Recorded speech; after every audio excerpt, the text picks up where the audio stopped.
Hey,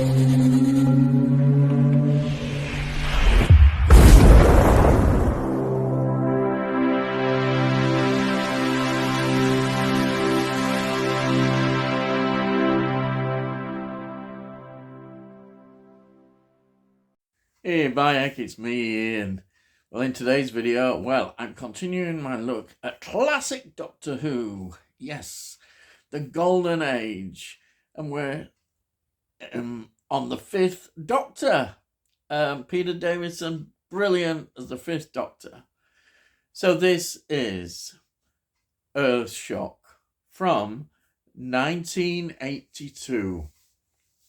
Previously, we had Black Orchid, and the next one will be Time Flight.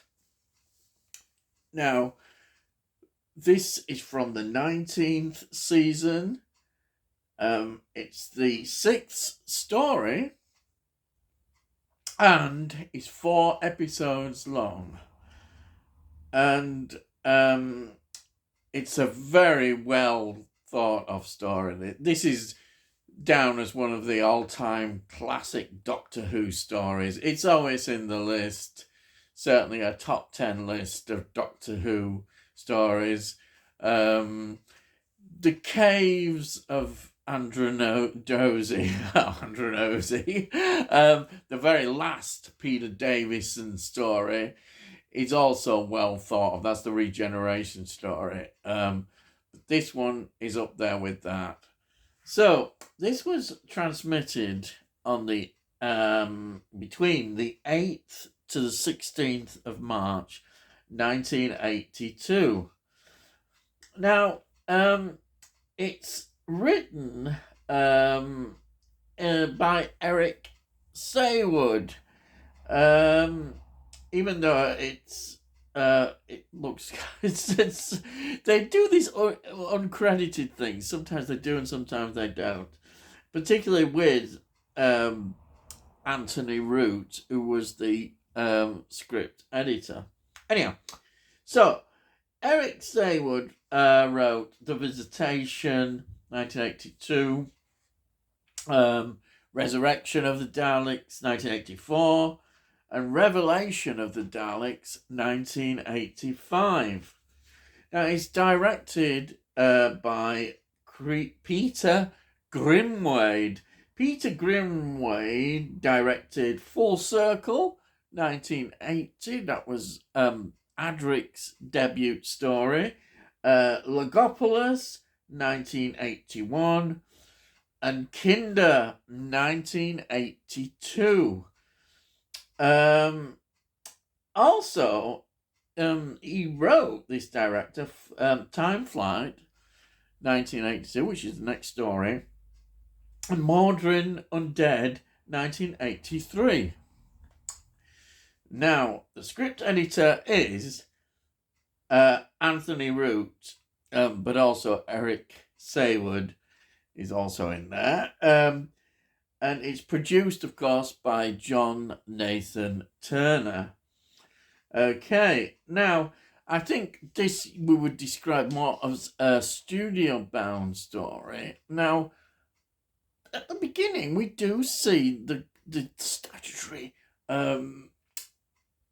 Doctor Who quarry, but I looked it up and I can't find any information, but it must be one that they normally use. It really must be.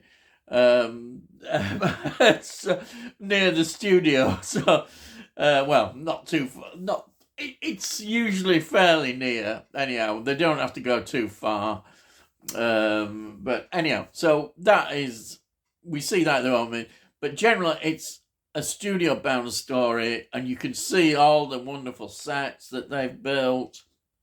And it looks quite impressive. They've made the ship look really big by very good direction and the use of the camera, the cinematography, if you want to say it, is brilliant. And with the editing. So you've got an interesting story already. And of course, it's an important story because a companion is leaving. And it's in a most, well, dramatic way. Uh, so we'll go through the cast. We've got Peter Davison, of course, as the Fifth Doctor. We've got Sarah Sutton, Nissen. We've got Janet Fielding as Tegan. Incidentally, in this story, Tegan, she looks really badass. She's got a one of the guns there, and she's going round, and she looks the part. Fantastic, absolutely wonderful. And then, of course, we've got Matthew Waterhouse playing Adric. Then we've got James Warwick, who plays Scott. He's in a lot of TV series, films, theatres, video game voices. They do a lot of that sort of thing. Then we've got Claire Clifford, plays Kyle. She's an actress and a comedian. So she's got TV series and films, but also stand-up. So she does stand-up as well. Then we've got a film star. Some people think that this is a bit of a strange casting, but we've got Beryl Reid, who plays Briggs. She's in a massive, interesting films. She was in The Bells of St. Trinian's, 1954. She was in Inspector Clouseau, 1968.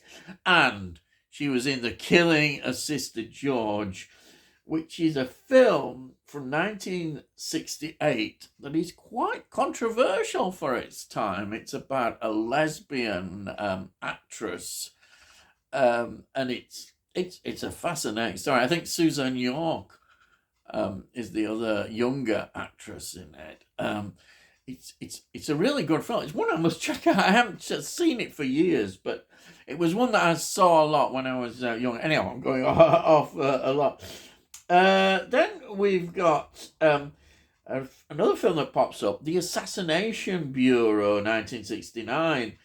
Then we got Entertaining Mr. Slow, 1970, which is based on a Joe Orton play. Again, certain controversies about that film.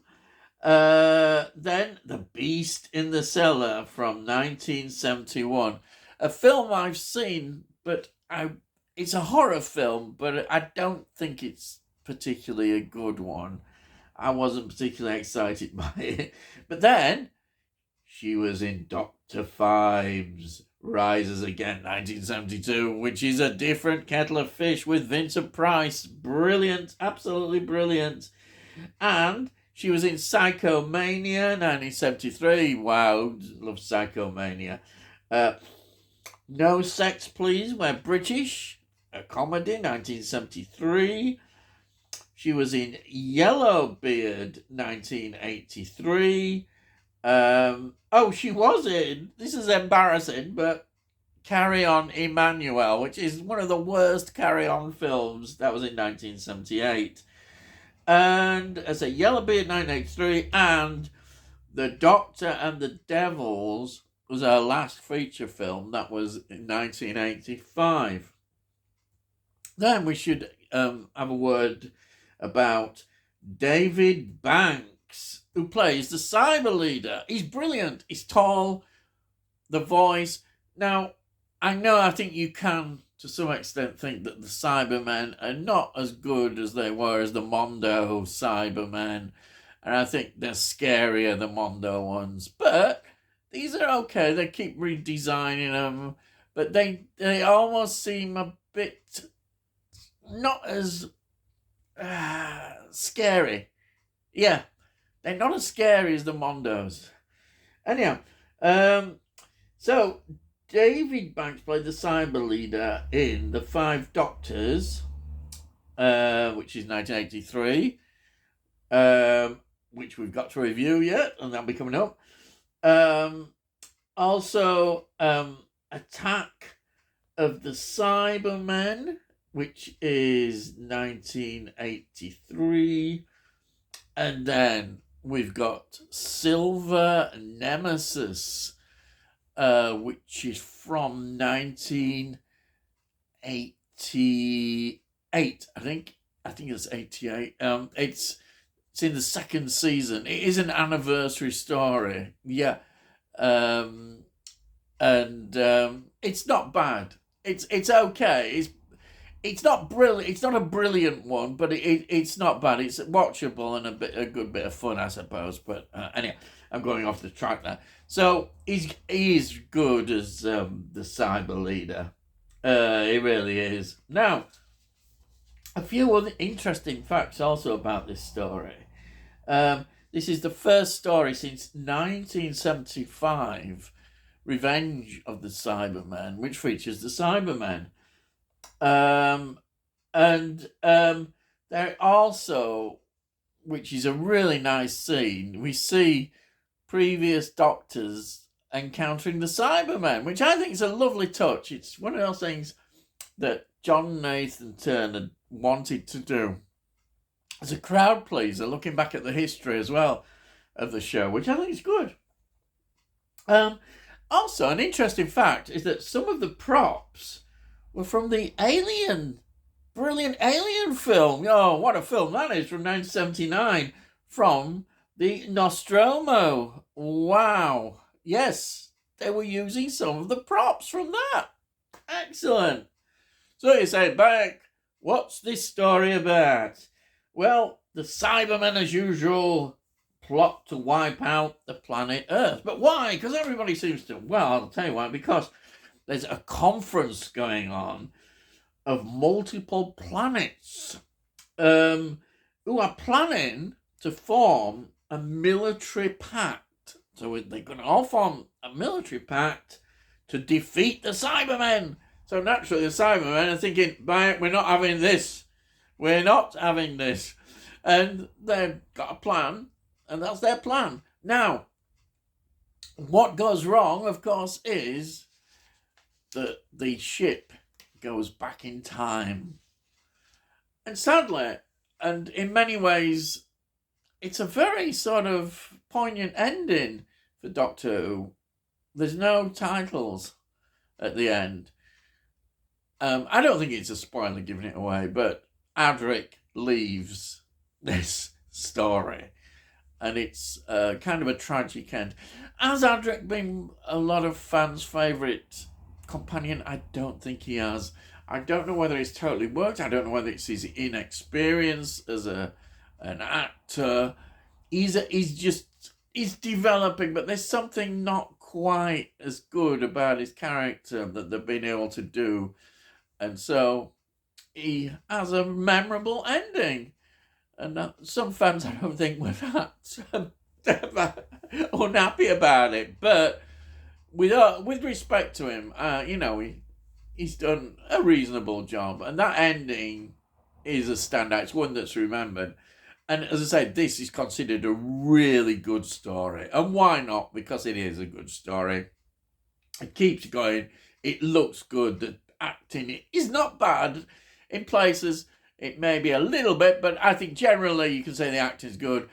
From Doctor, it's always good. Now he's well into the role. And I say I'm pointing out Janet Fielding. She's looking the part now. From maybe an awkward start, but I rather liked her. Always liked her. She's a different kind of character she's been. Okay, some will say, oh yeah, she's settling back into the typical Doctor Who role. But she's adding back. And as I say, she's there. It's going around with the badass look, with the gun, blasting a few people. Cybermen, man. Yeah, the Cybermen. Not people, though there is a collaborator. Oh, I've given some away there. But anyhow, I don't think it matters too much. It's a great story. Absolutely love it. And I remember at the time watching this and thinking, yeah, this is a good story. And I think generally, as my impression of the Peter Davison era is that it's actually quite underrated, I think, sometimes. People forget. They think after Tom Baker left, that was it. But classic Doctor Who carried on till Sylvester McCoy's 1989 final season. I like it. I'd rather be watching this than any of this new stuff recently. Oh, boy. So, this story, it works well. It's a good story. and you can see why it's well considered and up there.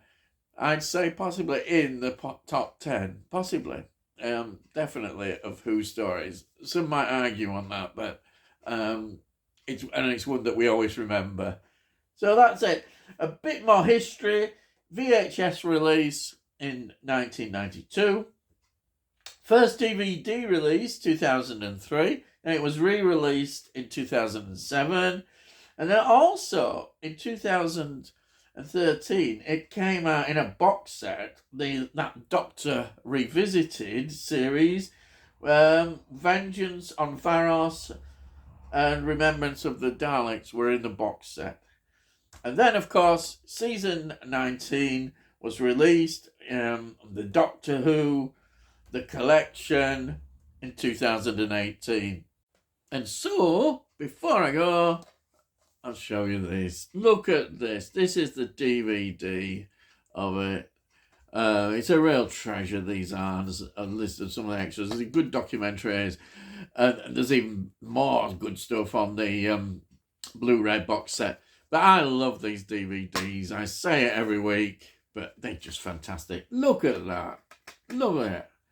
And this wonderful little leaflet that you always get with it. Oh, amazing. Absolutely amazing. I really treasured them. And I'm so happy. I won't get rid of these. Never get rid of them. Blooming heck. No way.